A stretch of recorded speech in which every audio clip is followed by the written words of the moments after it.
राजकारणापासून ते राजकारणापर्यंत प्रत्येक घडामोडीवर बारीक नजर ठेवणारा तुमचा हक्काचा लोकल न्यूज प्लॅटफॉर्म ठाणे दर्पण, ठाण्याचं खरं प्रतिबिंब.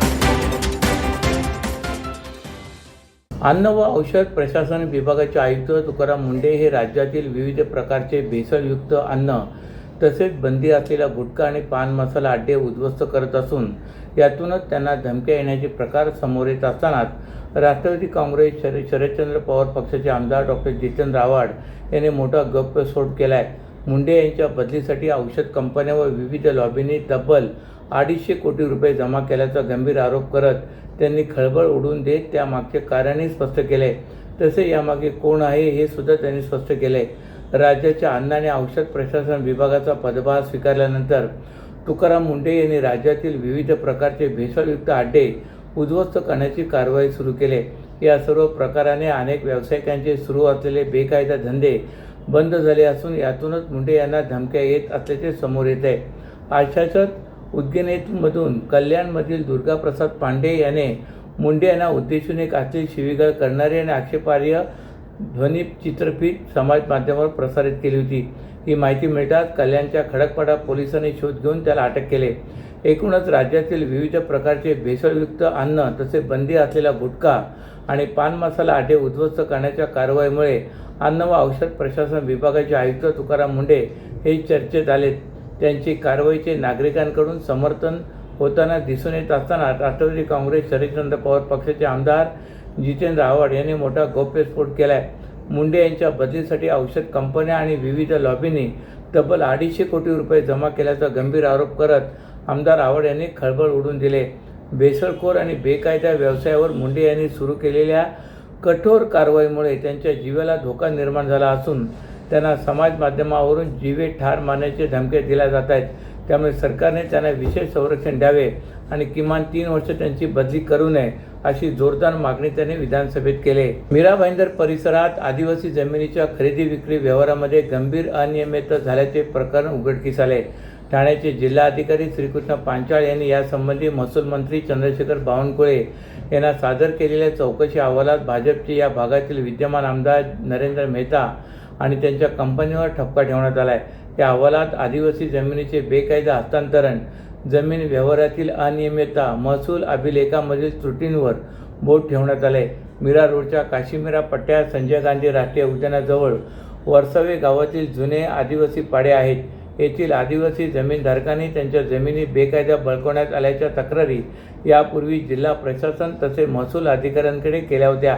या प्रकरणात भाजपचे स्थानिक आमदार नरेंद्र मेहता यांच्यावर या कुटुंबियांकडून गंभीर आरोप करण्यात आले. मात्र स्थानिक प्रशासनाकडून दाद मिळत नसल्याने अखेर या आदिवासी कुटुंबियांनी महसूल मंत्री चंद्रशेखर बावनकुळे यांच्याकडे तक्रार केली. या तक्रारीच्या आधारे बावनकुळे यांनी प्रकरणाची सखोल चौकशी करण्यासाठी स्वतंत्र चौकशी समिती नेमण्याचे आदेश ठाणे जिल्हाधिकाऱ्यांना दिले होते. जिल्हाधिकाऱ्यांनी नेमलेल्या चौकशी समितीने मौजे वरसावे येथील विविध गट क्रमांकावरील आदिवासी जमिनीच्या व्यवहाराची कागदपत्रे तपासून अहवाल तयार केला. या अहवालात तक्रारदारांनी नमूद केलेल्या काही जमिनी आदिवासीकडून बिगर आदिवासी व्यक्ती व कंपन्यांकडे हस्तांतरित झाल्याचे आढळून आले. अर्जदारांनी केलेल्या तक्रारीनुसार संबंधित जमिनीवर भाजप आमदार नरेंद्र मेहता यांच्याशी संबंधित असलेल्या 7-11 हॉटेल प्रायव्हेट लिमिटेड तसेच अन्य समित्यांकडून कब्जा घेण्यात आल्याचा आरोप करण्यात आला होता.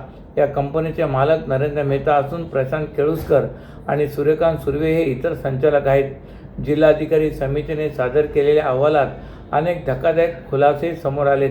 यात आमदार मेहता यांच्या कंपनीने जागा खरेदी करताना नियम पायदळी तोडून आदिवासी जमिनीचा ताबा घेतल्याचा उल्लेख करण्यात आला आहे. तक्रारदारांनी जमिनीचा ताबा बळजबरीने घेण्यात आल्याचा दावाही केला असला तरी त्याबाबत काही प्रकरणामध्ये स्वतंत्र पुराव्याची पडताळणी करण्याची आवश्यकता अहवालात नमूद करण्यात आली आहे.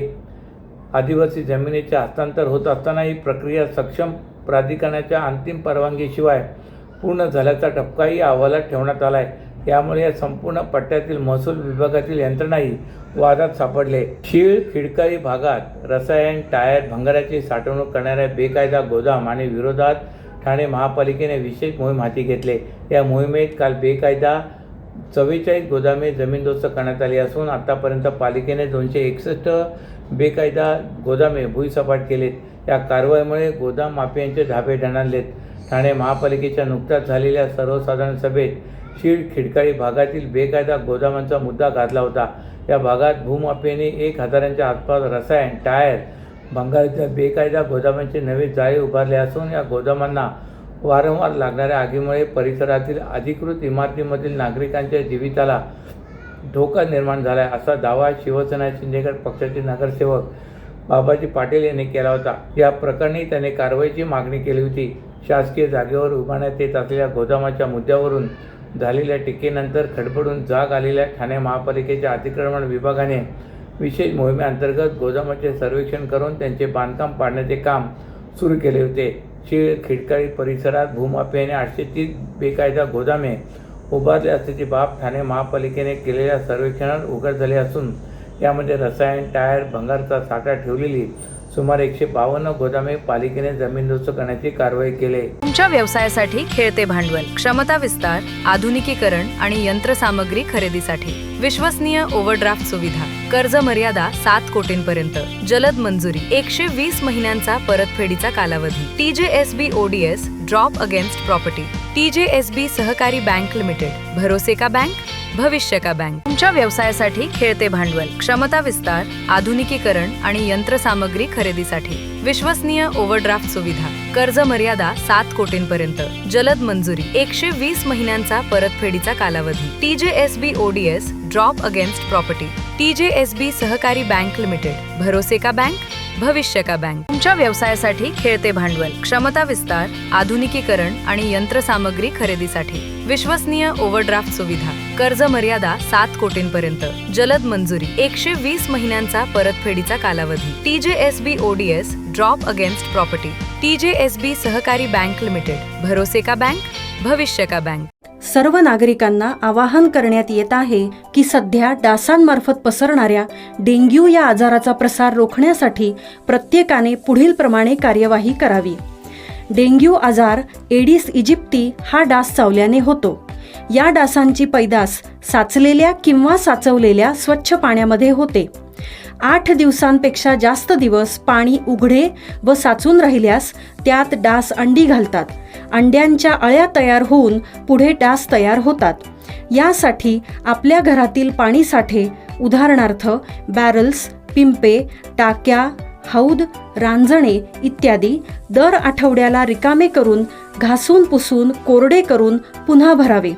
1 दिवस कोरडा दिवस म्हणून पाळावा. पाणी साठ्यांना घट्ट झाकणे बसवावीत किंवा जुनी साडी, चादर, धोतर यांनी बांधून झाकून ठेवावीत, म्हणजे डास त्यात जाऊन अंडी घालणार नाहीत. घराच्या गच्चीवर, आजूबाजूला, अंगणात कोठेही पाणी साचू देऊ नये. भंगार सामान उघड्यावर टाकू नये. उदाहरणार्थ टायर्स, प्लास्टिक सामान, कुंड्या, टाकाऊ वस्तू इत्यादी. अशा सामानात पावसाचे पाणी साठून त्यात डेंग्यूच्या डासांची पैदास होते. घरातील कूलर्स, फ्रीजच्या पाठीमागील ट्रे हे देखील वेळोवेळी कोरडे करावेत. लक्षात ठेवा, नुसत्या फवारणीने डास घनता कमी होत नाही, तर त्यासाठी डास पैदास ठिकाणे नष्ट करणे ही आपल्या सर्वांची जबाबदारी आहे.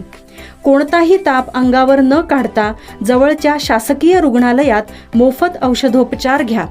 अशा प्रकारे नागरिकांनी सहकार्य केल्यास डेंग्यूचा प्रसार रोखणे सहज शक्य आहे.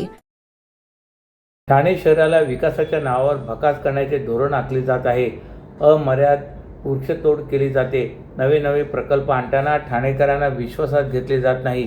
परिणामी ऐतिहासिक शहर म्हणून ज्या ठाण्याचा जगभर डंका आहे त्या शहराची वाताहत होताना पाहणे अवघड असल्याने आपण ठाणे शहरातील नागरिकांमध्ये जनजागृती करून व्यवस्थेला प्रश्न विचारण्यासाठी वेकअप ठाणेकर हे अभियान राबवित आहोत, असे दयानंद नेने, राजेश कदम, मेघना शेट्टी, अविनाश चिटणीस, हिमानी वर्मा यांनी पत्रकार परिषदेत सांगितले.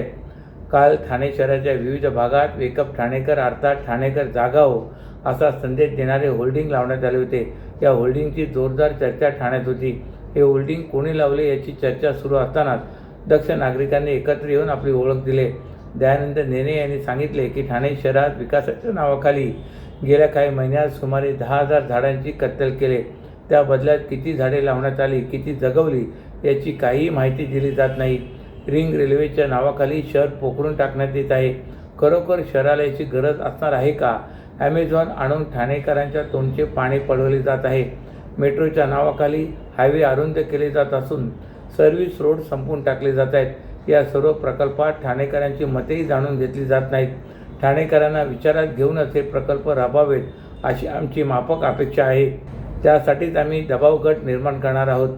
हा दबाव गट पूर्णतः राजकीय असला तरी आमच्यासाठी कुणीही वर्ज नाही. शहराच्या धोरणात्मक विकास कामात सहभागी होण्याची इच्छा असणाऱ्या सर्वांनाच आम्ही सामावून घेणार आहोत. कारण कर भरणाऱ्या ठाणेकरांना न्याय मिळाला पाहिजे अशी आमची धारणा आहे, असेही राजेश कदम यांनी सांगितले आहे. शिवसेना शिंदे गटात प्रवेश केलेले खासदार संजय दिना पाटील यांनी पत्रकारांना अवर्च्य भाषेत शिवीगाळ करत ठार मारण्याची धमकी दिल्याच्या घटनेचा सर्व स्तरातून तीव्र निषेध व्यक्त होतोय. या विरोधाची पहिली ठिणगी ठाण्यात पडली असून ठाणे शहर दैनिक पत्रकार संघाच्या वतीने आज ठाणे महापालिका मुख्यालयासमोर काळ्या फिती लावून निषेध आंदोलन करण्यात आले. आंदोलनादरम्यान पत्रकारांनी काळ्या फिती बांधून खासदार संजय पाटील यांच्या विरोधात जोरदार घोषणाबाजी केली. तसेच त्यांच्या राजीनाम्याची मागणी करत पक्षाने कठोर कारवाई करावी अशी मागणी करण्यात आली. शिवसेना उद्धव बाळासाहेब ठाकरे गटातून फुटून शिवसेना शिंदे गटात आलेले खासदार संजय दिना पाटील यांच्या भांडूप येथील निवासस्थानी प्रतिक्रिया घेण्यासाठी पत्रकार गेले होते. यावेळी पत्रकारांनी विचारलेल्या प्रश्नावरून पाटील संतप्त झाले आणि त्यांनी पत्रकारांची उज्जत घालत अवर्च्य भाषेत शिवीगाळ केली. इतकेच नव्हे तर पत्रकारांना ठार मारण्याची धमकी दिली. या घटनेची चित्रफित प्रसारमाध्यमांमध्ये प्रसारित होतात. पत्रकार संघटनांमध्ये संतापाची लाट उसळली.